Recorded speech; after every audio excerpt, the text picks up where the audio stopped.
नमस्कार मित्रों, मैं रोहित नेहरा गुरुजी ओस जी के इस ऑनलाइन प्लेटफॉर्म पर आपका हार्दिक स्वागत करता हूं। मेरे मित्रों, पिछले क्लास में पिछले जो वीडियो रहा हमारा, उस वीडियो में हम चर्चा कर रहे थे पृथ्वीराज चौहान थर्ड की।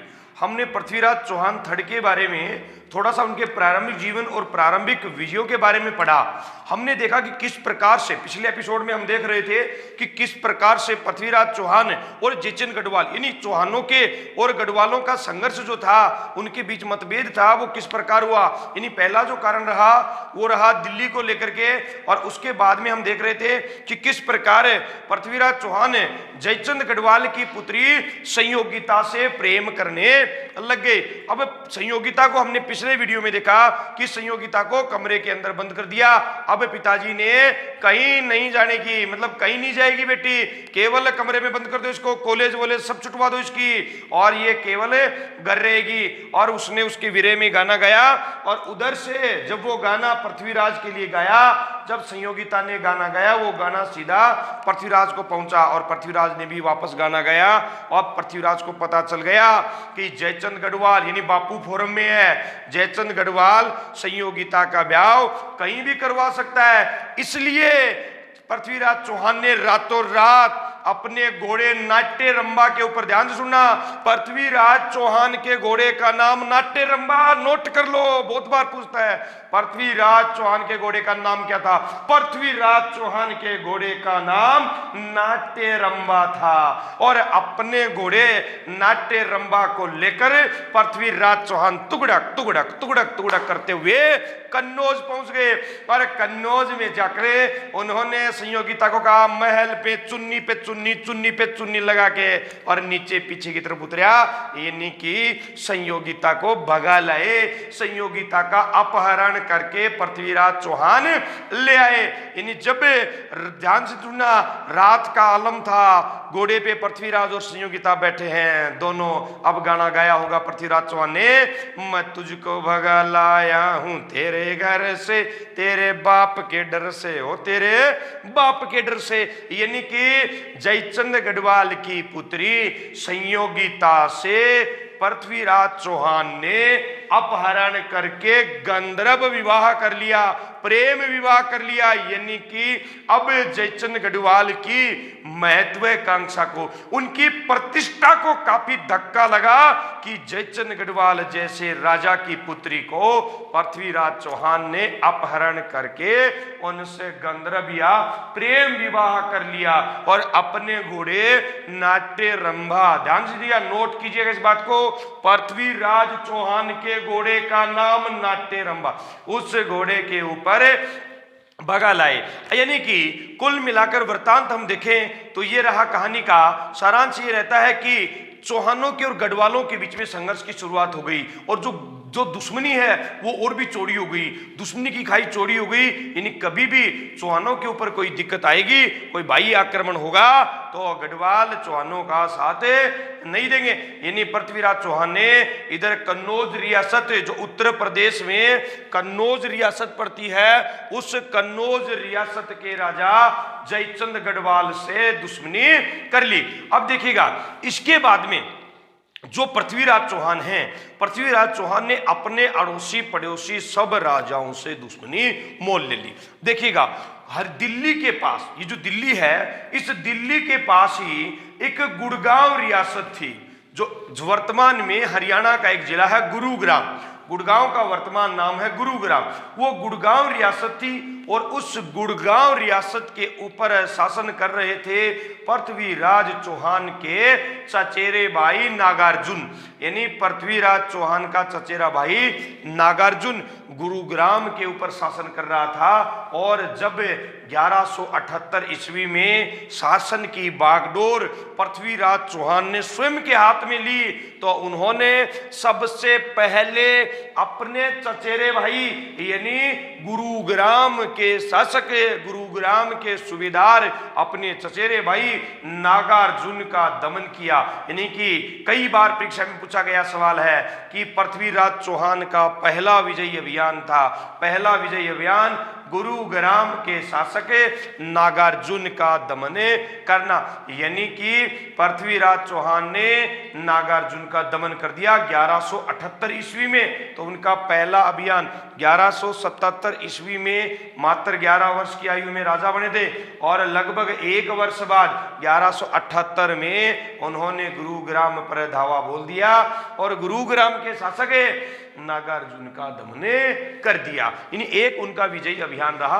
पृथ्वीराज चौहान के विजयी अभियान को देखें तो पहला उनका विजयी अभियान था नागार्जुन का दमन।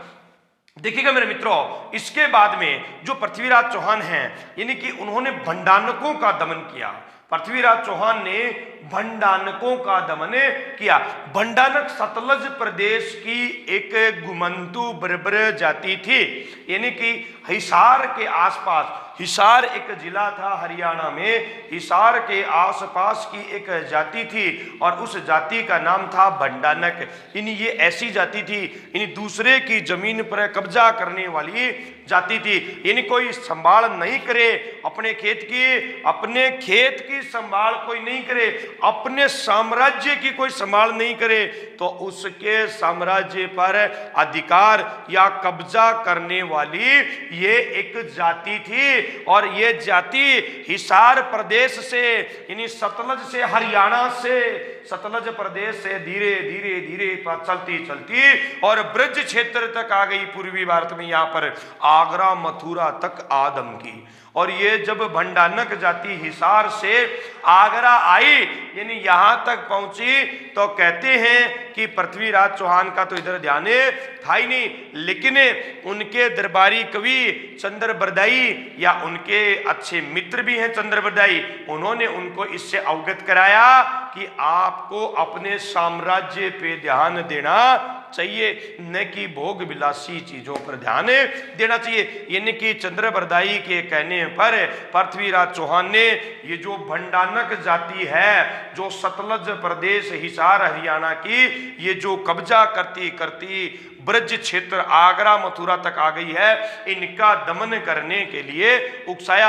और पृथ्वीराज चौहान ने इस भंडानक जाति के दमन करने के लिए, याद कीजिएगा, वर्ष 1182 में पृथ्वीराज चौहान ने 1182 ईस्वी में भंडानकों का दमन कर दिया। यानी इस सतलज प्रदेश की भंडानक जाति से भी दुश्मनी ले ली। यानी हिसार वाला जो प्रदेश था, इस प्रदेश से भी पृथ्वीराज चौहान तीर्थाड़ ने दुश्मनी मोल ले ली। यानी एक तो गुरुग्राम के नागार्जुन का दमन कर दिया और एक भंडानक जाति का दमन। तो 1182 में भंडानक जाति का दमन कर दिया। अब देखिएगा मेरे मित्रों, दिल्ली के पूर्व में ही एक रियासत थी या राज्य था, एक महोबा राज्य। दिल्ली के पूर्व में, ये दिल्ली है और दिल्ली के पूर्व में एक राज्य था महोबा राज्य। महोबा राज्य भी उत्तर प्रदेश में ही स्थित था। यानी ये महोबा राज्य यूपी में पड़ता था और महोबा राज्य पर चंदेल वंश का शासन था। यानी इस महोबा राज्य के ऊपर चंदेल वंश शासन कर रहा था। और कहते हैं मेरे मित्रों, और चंदेल वंश का इस समय राजा था परमर्दी देव चंदेल। चंदेल वंश का शासक परमर्दी देव चंदेल भी एक महत्वाकांक्षी शासक था। वो भी जयचंद गढ़वाल की तरह दिल्ली प्राप्त करने की लालसा रखता था। यानी कि जो चंदेल वंश का शासक है महोबा राज्य का परमर्दी देव चंदेल, उसने एक बार दिल्ली से लौट रही, कहां से लौट रही? दिल्ली से लौट रही पृथ्वीराज की सेना पर धावा बोल दिया, जिसमें पृथ्वीराज के कुछ सैनिक घायल हो गए।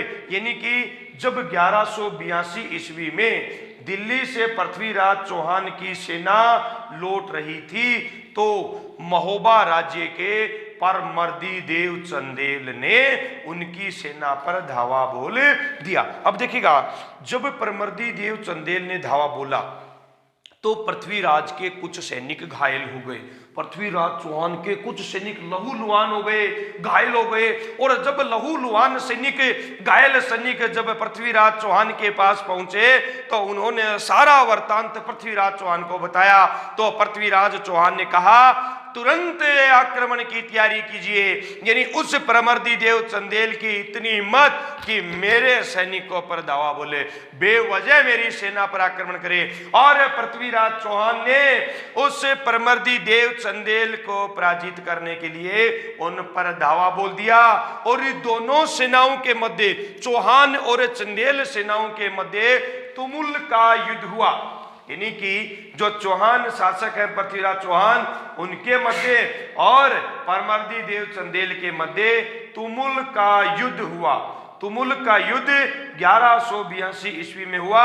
इस युद्ध में एक तरफ लड़ने वाले पृथ्वीराज चौहान थर थे और एक तरफ लड़ने वाले परमर्दी देव चंदेल थे। दोनों के मध्य युद्ध हुआ। देखिएगा मेरे मित्रों, इस युद्ध में विजय पृथ्वीराज चौहान की हुई। यानी पृथ्वीराज चौहान तुमुल के लड़ाई में जीत गए और परमर्दी देव चंदेल इस युद्ध में पराजित हो गए।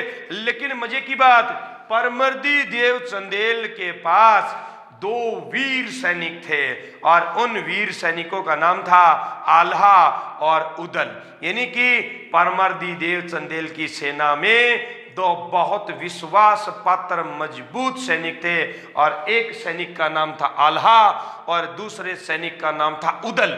आल्हा और उदल दोनों ने 1182 ईस्वी के इस तुमुल के युद्ध में वीरता का परिचय दिया। आल्हा और उदल इस तुमुल के युद्ध में लड़ते हुए वीर गति को प्राप्त हो गए। यानी कि आल्हा और उदल यहाँ पर लड़ते हुए वीर गति को प्राप्त हो गए। और ये इतने अच्छे वीर सैनिक थे, इतनी स्वामी भक्ति इनके अंदर थी कि जगनिक महोदय ने लिखा है, 12 वर्ष कुकर जिए, 13 वर्ष सियार, वर्ष 18 छत्री जीव है, बाकी जीवन धिक्कार। यानी कि आल्हा और उदल की वीरता से प्रभावित होकर जगनिक महोदय ने लिख दिया कि 12 वर्ष कुकर जिए, 13 वर्ष सियार, वर्ष 18 छत्री जिए, बाकी जीवन धिक्कार। यानी कि आला और उदल, यानी कुत्ता 12 साल जीता है, सियार 13 साल जीता है और क्षत्रिय जब भी युद्ध मैदान में लड़ता है वो 18 साल के योद्धा के बराबर लड़ता है। यानी उसकी आयु 18 वर्ष की जैसी होती है।